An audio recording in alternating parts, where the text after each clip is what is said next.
Om Shanti. Om Shanti. Good morning. आज मीठे बाबा के 11/12/2023 की अनमोल महावाक्य सुनते हैं।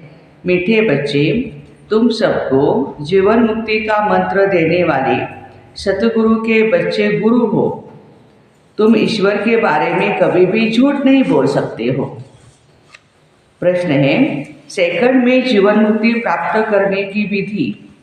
सेकंड में जीवन मुक्ति प्राप्त करने की विधि और उसका गायन क्या है। उत्तर है, सेकंड में जीवन मुक्ति प्राप्त करने के लिए प्रवृत्ति में रहते कमल फूल समान पवित्र बनो। सिर्फ इस अंतिम जन्म में पवित्रता की प्रतिज्ञा करो तो जीवन मुक्ति मिल जाएगी। इस पर ही राजा जनक का मिसाल गाया हुआ है। गृहस्थ व्यवहार में रहते एक सेकंड में प्रतिज्ञा के आधार पर जीवन मुक्ति प्राप्त की। राजा जनक ने। गीत है, यह वक्त जा रहा है। ओम शांति। बाबा आते हैं सबको सेकंड में जीवन मुक्ति देने के लिए। गायन है, सबका सद्गति दाता जीवन मुक्ति दाता एक ही बाप है। एक सेकंड में जीवन मुक्ति क्यों कहते हैं? जैसे राजा जनक का मिसाल है, उनका नाम जनक था, परंतु भविष्य में वही अनुजनक बनता है। जनक के लिए कहते हैं उन्हें एक सेकंड में जीवन मुक्ति मिली, लेकिन जीवन मुक्ति तो सतयुग त्रेता में कहेंगे। गुरु लोग कान में मंत्र देते हैं, उसे क्या कहते हो? वशीकरण मंत्र है। वे तो सब कहते मंत्र देते रहते हैं, लेकिन तुम्हें मिलता है महामंत्र, जीवन मुक्ति का मंत्र। यह मंत्र कौन दे सकते हैं? ब्रह्मा कुमार और ब्रह्मा कुमारियाँ।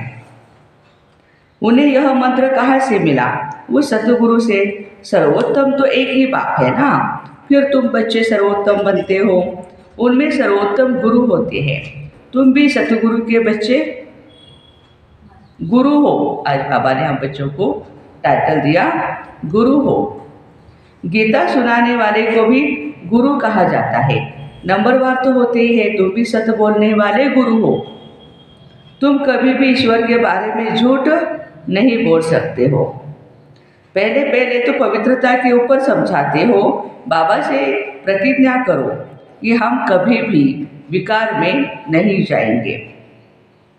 झूठ आदि न बोलना यह तो कॉमन बात है। झूठ तो बहुतों से निकलती रहती है, पर यहाँ वो बात नहीं। यहाँ है पवित्रता की बात।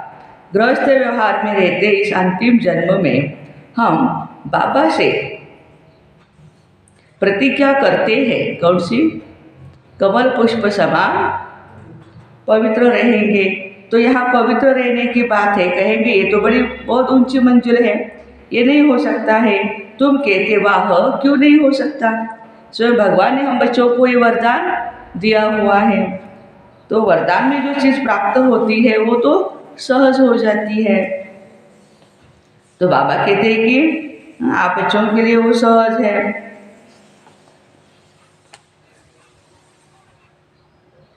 ये तो गाया है ना, कमल फूल समान। यह दृष्टांत शास्त्रों में लिखा हुआ है। जरूर बाबा ने ही ऐसी शिक्षा दी है भी भगवानवाच या ब्राह्मणवाच। भगवान सबको नहीं सुनाते हैं, भगवान सिर्फ ब्राह्मणों को ही सुनाते हैं।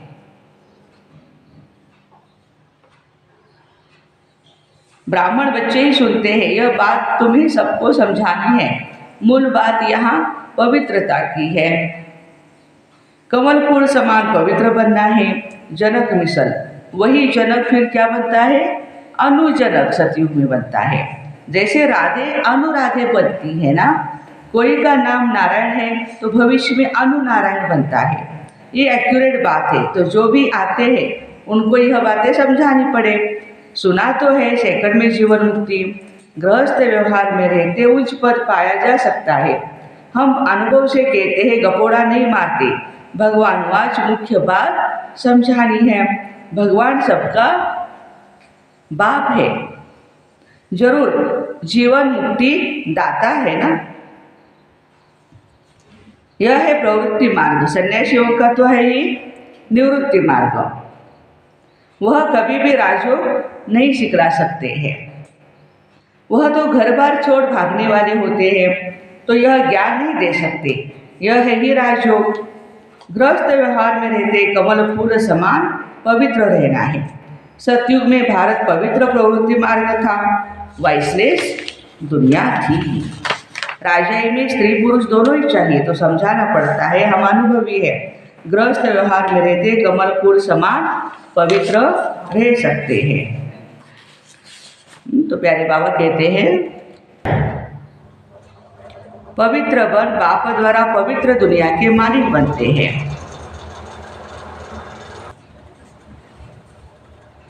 पवित्र प्रवृत्ति मार्ग था, अब तो अपवित्र प्रवृत्ति मार्ग है। यह दुनिया ही भ्रष्टाचारी है। वह श्रेष्ठाचारी दुनिया थी, रावण भ्रष्टाचारी बनाते हैं और राम श्रेष्ठाचारी बनाते हैं। आधा कल्प रावण राज्य चलता है। भ्रष्टाचारी दुनिया में भक्ति मार्ग है। भ्रष्टाचारी दुनिया में भक्ति मार्ग है। दान पुण्य आदि करते रहते हैं, क्योंकि है ही भ्रष्टाचार। समझते हैं मनुष्य जितना भी भक्ति दान पुण्य करेंगे तो फिर भगवान मिलेगा। दान पुण्य करने से भगवान की भक्ति करते हैं, कहते हैं आकर के हमको श्रेष्ठ बनाओ। भारत श्रेष्ठाचारी था, अभी नहीं है। भ्रष्टाचारी ही श्रेष्ठाचारी बनते हैं। भारत की नई रचना की कहानी कोई भी नहीं जानते। चित्रों के द्वारा अच्छी तरह समझाया जाता है। ऐसे ऐसे चित्र बनाने पड़ते हैं। हर एक सेंटर पर प्रदर्शनी के चित्र होने चाहिए। बाबा डायरेक्शन देते हैं, भल लिख दे, चित्र हमारे पास नहीं है। तो बाबा डायरेक्शन देंगे, यह बनाओ चित्र, फिर सबको भेजो, तो सबके पास प्रदर्शनी भी हो जाएगी।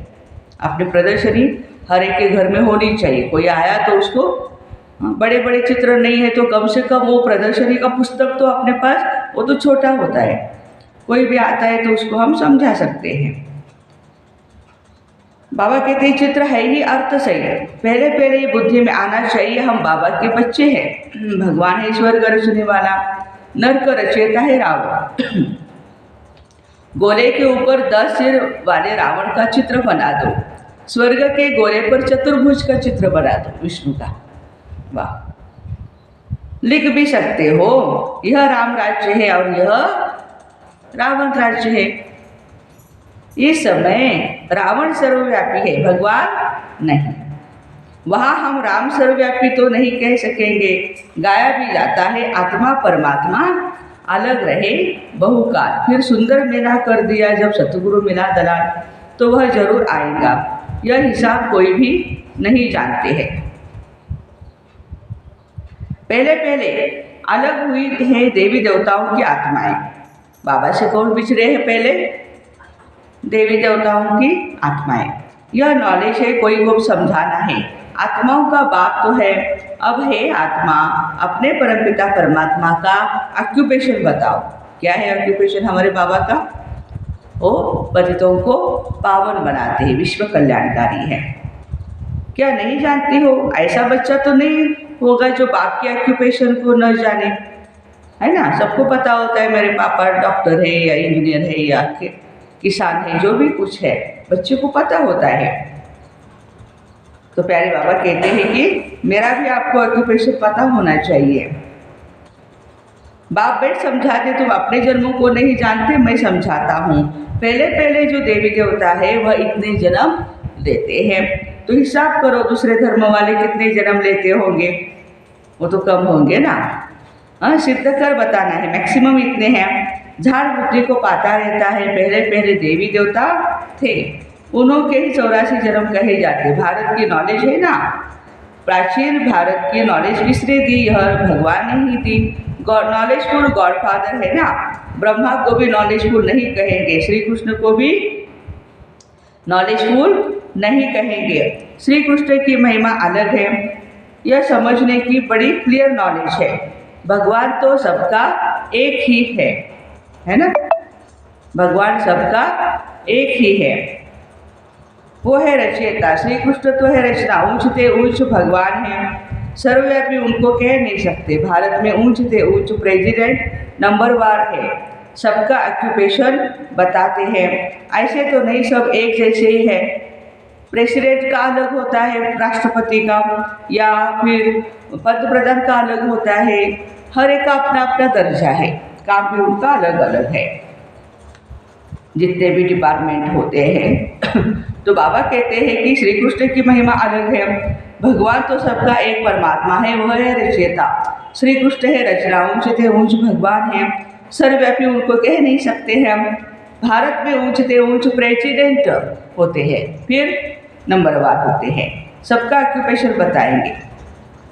हर एक आत्मा को अविनाशी पाठ मिला है, सिद्ध करना है, आपस में राय कर सर्विस के प्लान बनाने हैं।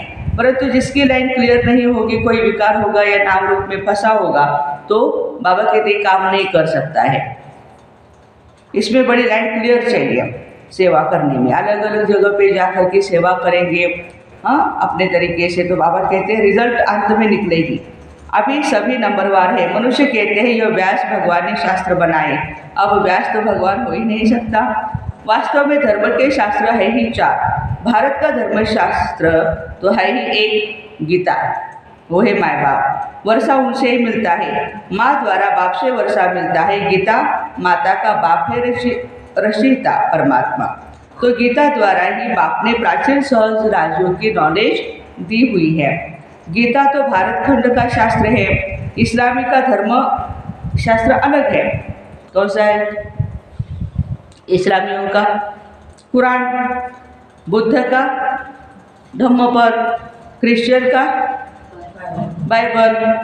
हाँ, गीता तो सबका माई बाप है। बाकी शास्त्र है बाल बच्चे, वह बाद में निकले हैं। बाकी इतने वेद उपनिषद आदि सब किस धर्म के हैं, ये भी मालूम होना चाहिए। यह किसने उच्चारे, उससे कौन सा धर्म निकला? कोई धर्म तो है नहीं। पहले तो सिद्ध करना है। गीता खंडन की हुई है। बाबा के बदले बच्चे का नाम दे दिया है। जीवन चरित्र तो सबका अलग अलग होता है। बाबा कहते बच्चे सर्वधर्मान परित्यज्य मामेकम शरणम व्रज। परमात्मा आत्माओं को कहते हैं तुम अशरीरी बनो, मेरे को याद करो। अशरीरी बाबा ही कह सकते हैं, सन्यासी तो कह नहीं सकते। यह गीता के अक्षर है। सब धर्म वालों को कहते हैं, सब धर्म वालों को बाबा कहते हैं क्या? अंतिम सत्य है, शाश्वत सत्य है। बच्चे अशरीरी भव। शरीर तो यहाँ मिट्टी में लिया है, तो वो मिट्टी में, मिट्टी को देना पड़ेगा। प्रकृति से हमने लिया है। वो कहेगी जे दे दो अभी मेरा, आपको, हम सभी को वापस उसको देना पड़ेगा, लौटाना है। जो भी चीज़ें यहाँ ले रहे हैं उसको हमें वापस लौटाना ही है। ये हमारा नियम है। जो भी कोई चीज़ लेता है देना पड़ेगा वापस। तो नाटक पूरा होता है। सबको मंत्र मिलता है, देह से ही देह के सब संबंध त्याग, मामे कम याद करो तो मेरे पास आ जाएंगे। मुक्ति के बाद जीवन मुक्ति है जरूर। पद जीवन मुक्ति का है, भाया मुक्ति। जो भी आते हैं सतो रजो तमो में पास होते हैं। समझाने कितने अच्छे हैं, परंतु बच्चे एक कान से सुन, दूसरे कान से निकाल देते। इतनी अच्छी बातें वैसे तो है बहुत सच। तुम जगह जगह पर प्रदर्शनी करो, अखबारों में भी पड़ जाए, खर्चा कर सकते हो, भल सब सुने। अखबार में तो जरूर डालना है। बच्चों को बड़ा नशा रहना चाहिए। बाकी टाइम बहुत थोड़ा बचा है। अतीन्द्रिय सुख की भाषणा गोप गोपियों से पूछो। गाया है यह गोप गोपी, गोपी वल्लभ की गोप गोपियाँ हैं। गोपी और गोप न सतयुग में होते हैं न कलयुग में होते हो। कहाँ होते हैं? संगम युग पर होते हैं। वहाँ लक्ष्मी देवी, राधे देवी है, गोप गोपियाँ अभी है। देखो, गोपी वल्लभ के बच्चे पोतरे पोतरियाँ हैं। जरूर दादा भी होगा, दादा बाबा मम्मा। ये नई रचना हुई संगम पर। बाबा कहते मैं कल्प कल्प कल्प के संगम युग आता हूँ नई दुनिया बनाने। आसुरी संतान से ही तुम ईश्वरीय संतान बने हो, फिर बनोगे दैवी संतान। अभी आप ईश्वरीय संतान हैं, फिर क्षत्रिय वैश्य शूद्र संतान बनेंगे 84 जन्मों में। फिर साथ साथ वृद्धि भी होती रहेंगी। झाड़ भी पूरा कंप्लीट चाहिए, प्रलय भी नहीं होती। भारत तो अविनाशी खंड है। भारत की बहुत ही महिमा करनी है। भारत सब खंडों में श्रेष्ठ है, विनाश कभी भी नहीं होता। आज रात्रि का क्लास आया है 16 अप्रैल 1968। हाँ, बाबा थे ना उस समय, 68 की ये मूर्ति है। और रात्रि क्लास चली है। तो ब्राह्मण बच्चों के बिगड़ किसको भी ये पता नहीं है कि संगम युग कब होता है। इस कल्प के संगम युग की महिमा ही बहुत है। बाबा आकर राजयोग सिखलाते हैं। सतयुग के लिए तो जरूर संगम युग ही आएगा। है भी मनुष्य, उनमें कोई कनिष्ठ कोई उत्तम। उनके आगे महिमा गाते हैं आप पुरुषोत्तम, हम कनिष्ठ। आप ही बताते हैं मैं ऐसा हूँ, मैं ऐसा हूँ। अब इस पुरुषोत्तम संगम युग को तुम ब्राह्मण के बिगड़ कोई नहीं जानते। इनकी एडवर्टाइज कैसे करें जो मनुष्यों को पता पड़े। संगम युग पर भगवान ही आकर के राजयोग सिखलाते हैं। तुम जानते हो हम राजयोग सीख रहे हैं। अभी ऐसी क्या युक्ति रची जो मनुष्यों को मालूम पड़े, परंतु होगा धीरे धीरे। अभी समय पड़ा है, बहुत गई थोड़ी रही। हम कहते हैं मनुष्य जल्दी पुरुषार्थ करे, नहीं तो ज्ञान सेकंड में मिलता है, जिससे तुम उसी समय सेकंड में जीवन मुक्ति पा लेंगे। परंतु तुम्हारे सिर पर आधा कल्प के पाप है, वह थोड़े ही सेकंड में कटेंगे। क्यों टाइम लग रहा है? पाप कर्म ज़्यादा है, सेकंड में नहीं कटेंगे ना, इसमें टाइम लगता है। मनुष्य समझते अभी तो समय पड़ा है, अभी हम ब्रह्मा कुमारियों के पास क्यों जाए, जो भी होगा सो देखा जाएगा। क्यों जाए, लिटरेचर से उल्टा ही उठा लेते हैं। तकदीर में नहीं है तो सब कुछ उल्टा ही उठा लेते।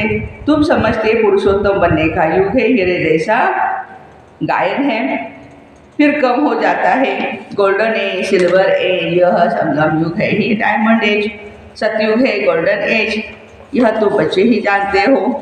स्वर्ग से भी यह संगम अच्छा है, हीरे जैसा जन्म है। अमर लोक का गायन है ना, फिर कम होता जाता है। तो यह भी लिख सकते हो, पुरुषोत्तम संगम युग है डायमंड, सतयुग है गोल्ड, त्रेतायुग सिल्वर, द्वापर युग कॉपर, और ये कलियुग आयरन। ये भी तुम समझा सकते हो। संगम पर ही हम मनुष्य देवता बनते हैं, 8 रत्न बनाते हैं ना, तो डायमंड को बीच में रखा जाता है, संगम का ही शो होता है। संगम युग है ही हीरे जैसा, हीरे का मान संगम युग पर है। योग आदि भी सिखलाते हैं, जिसको स्पिरिचुअल योग कहते हैं, परंतु स्पिरिचुअल तो फादर ही है। रूहानी फादर और रूहानी नॉलेज संगम पर ही मिलती है। मनुष्य जिनमें देह अहंकार है, वह इतना जल्दी कैसे मानेंगे। गरीब आदि को समझाया जाता है। तो यह भी लिखना है संगम युग डायमंड है। तो हम सभी कौन बन गए? डायमंड। उनकी आयु इतनी है। सतयुग गोल्डन एज, तो उनकी आयु इतनी है। शास्त्रों में भी स्वस्तिका निकालते हैं। तो तुम बच्चों को भी याद रहे तो कितनी खुशी रहे, स्टूडेंट को भी खुशी होती है। Student life is the best life. विद्यार्थी दशा है ना हमारी। तो विद्यार्थी में इस अवस्था में हमें सिर्फ पढ़ाई और अपने लक्ष्य के ऊपर ध्यान देना है। ये सोर्स ऑफ इनकम है। यह है ही मनुष्य देवता बनने की पाठशाला। देवताएं तो विश्व के मालिक थे, यह भी तुमको मालूम है। तो अथाह खुशी होनी चाहिए, इसलिए ही गायन है। अतीन्द्रिय सुख गोपी वल्लभ के गोप गोपियों से पूछो। टीचर अंत तक पढ़ाते हैं तो उनको अंत तक याद करना चाहिए। भगवान पढ़ाते हैं, फिर भगवान साथ भी ले जाएंगे। पुकारते भी हैं, लिबरेटर गाइड, दुख से छुड़ाओ। सतयुग में दुख होता ही नहीं। कहते हैं विश्व में शांति हो। बोलो आगे कब थी वो, कौन सा युग था, किसको पता नहीं। राम राज्य सतयुग होता है और रावण राज्य कलयुग। ये तो जानते हो ना, बच्चों को अनुभव सुनाना चाहिए। बस क्या सुनाऊं, दिल की बात। बेहद का बाप बेहद की बादशाही देने वाला मिला, और क्या अनुभव सुनाऊं, और कोई बात ही नहीं। इस जैसी खुशी और कोई होती नहीं। पढ़ाई से रूठा तो क्या सीखेंगे। बाबा को पढ़ाना ही है ब्रह्मा द्वारा, तो एक दो से कभी भी रूठना नहीं चाहिए। यह ही माया। यज्ञ में आश्रम के विघ्न पड़ते हैं ना। अच्छा, मीठे मीठे सिकिलते बच्चों प्रति माता पिता बाप दादा का याद प्यार और गुड मॉर्निंग। रूहानी बाप की रूहानी बच्चों को नमस्ते। हम रूहानी बच्चों की रूहानी माता पिता बाप दादा को याद प्यार गुड मॉर्निंग और नमस्ते। वाह बाबा वाह, शुक्रिया बाबा शुक्रिया। धारणा के लिए मुख्य सार है, पहली पॉइंट, बाप जो सुनाते हैं वह एक कान से सुन, दूसरे से निकालना नहीं। ज्ञान के नशे में रह, अतीन्द्रिय सुख का नशा, सुख का अनुभव करना है। सभी को सेकंड में मुक्ति जीवन मुक्ति का अधिकार देने के लिए यही महामंत्र सुनाना है।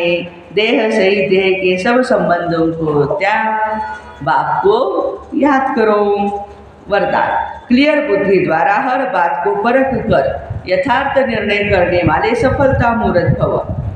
जितनी बुद्धि क्लियर होती है उतनी परखने की शक्ति प्राप्त होती है। ज़्यादा बातें सोचने के बजाय एक बाबा की याद में रहो, बाबा से ही क्लियर रहो, तो हर बात को सहज ही परख कर यथार्थ निर्णय कर सकेंगे। जिस समय जैसी परिस्थिति जैसा संपर्क वाले का मूड, उसी समय उस प्रमाण चलना, उसको परख कर निर्णय लेना, यह भी बहुत बड़ी शक्ति है जो सफलता मूर्त बना देती है। आज का स्लोगन है, ज्ञान सूर्य बाप के साथ लकी सितारे वह है जो जग से अंधकार को मिटाने वाले हैं, अंधकार में आने वाले नहीं। कोई भी अज्ञान अंधकार है तो उसमें हमें नहीं आना है, ज्ञान के प्रकाश में रहना है, क्योंकि ज्ञान सूर्य परमात्मा के हम लकी सितारे हैं। तो ऐसे क्लियर बुद्धि द्वारा हर बात को परख कर यथार्थ निर्णय करने वाली सफलता मूर्त भाई बहनों को ओम शांति। Have a nice day.